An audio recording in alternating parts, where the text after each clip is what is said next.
بسم اللہ الرحمن الرحیم۔ السلام علیکم۔ آج میں آپ کو ایک واقعہ سنا رہی ہوں جو بہت سبق آموز ہے۔ قصہ کچھ یوں ہے کہ ایک غلام تھا۔ ایک دن وہ کام پہ نہ گیا تو اس کے مالک نے سوچا کہ اس کی تنخواہ میں اضافہ کر دینا چاہیے تاکہ وہ دل جمی سے کام کرے اور آئندہ غائب نہ ہو۔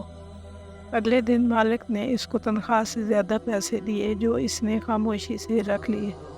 کچھ دن بعد دوبارہ غیر حاضر ہوا تو اس کے مالک نے غصے میں آ کر اس کی تنخواہ میں کیا گیا اضافہ ختم کر دیا اور اس کو پہلے والی تنخواہ دی جو اس نے اب بھی خاموشی سے رکھ لی۔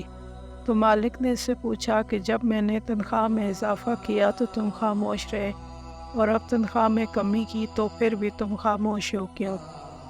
تب اس غلام نے جواب دیا، جب میں پہلے دن غیر حاضر تھا اس کی وجہ میرے بچے کی پیدائش تھی، اور آپ کی طرف سے تنخواہ میں اضافے کو میں نے وہ رزق خیال کیا جو وہ اپنے ساتھ لایا، اور جب میں دوسری مرتبہ غیر حاضر تھا تو اس کی وجہ میری ماں کی وفات تھی، اور آپ کی طرف سے تنخواہ میں کمی کو میں نے وہ رزق خیال کیا جو وہ اپنے ساتھ واپس لے گئی۔ جب رزق کا وعدہ اللہ رب العزت نے بندے سے کیا ہوا ہے تو پھر میں اس رزق کی خاطر کیوں پریشان ہوں جس کا ذمہ خود اللہ نے اٹھایا ہوا ہے۔ اللہ تعالیٰ نے رزق کا وعدہ سب سے کیا ہوا ہے، پھر کیوں لوگ رزق کے لیے پریشان اور مغفرت کے لیے بے فکر ہیں؟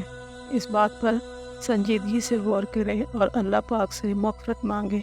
اللہ تعالیٰ ہمیں آخرت کی فکر نصیب کرے، آمین یا رب العالمین۔ ویڈیو اگر اچھی لگے تو میرے چینل کو لائک اور سبسکرائب کریں۔ اپنا اور اپنے پیاروں کا بہت خیال رکھیں۔